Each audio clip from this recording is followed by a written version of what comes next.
Endi aka hamma narsani o'z yo'li bor. Men o'zimdan o'zim sizga ruxsatnoma qilib bera olmayman. Aka, to'g'ri tushunding. 2 kundan keyin o'rtoqlarim bilan ovga ketishimiz kerak. Shuning uchun o'zini yo'l yo'rig'i bilan mana shuni yo'l yo'rig'i bilan qoraylik.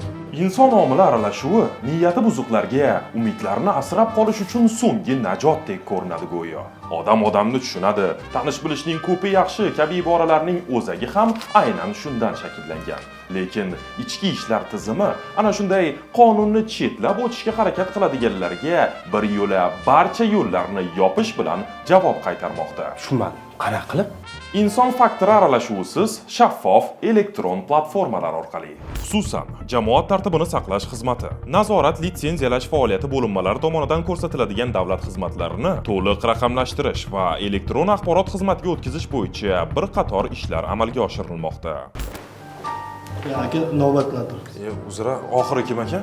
Ikkita bormi? Endi ayni shu masaladagi yumushlaringizni biron joyga borib, navbat kutib, vaqt ketkazib o'tirmasdan hal qilishingiz mumkin. Chunki Ichki ishlar vazirligi, Davlat xizmatlari agentligi va bir qator tegishli organlar bilan hamkorlikda ishlab chiqilgan loyihaga ko'ra, jismoniy va yuridik shaxslar my.go.uz platformasi orqali shaxsiy kabinet ochib, ariza to'ldirishadi va kerakli ma'lumotlarni elektron shaklda biriktirishadi.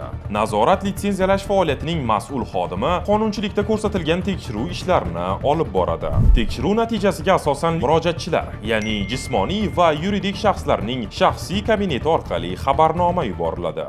Bosqichma-bosqich tahlil qilinsa, bu uzoq vaqt oladigan jarayondek tuyulishi mumkin, ammo sanab o'tilganlarning aksariyati mutlaq inson aralashuvisiz onlayn, avtomatik ravishda amalga oshishini inobatga olgan holda aytish mumkinki, ushbu platforma bugungi texnologik davr uchun eng muqobil variant.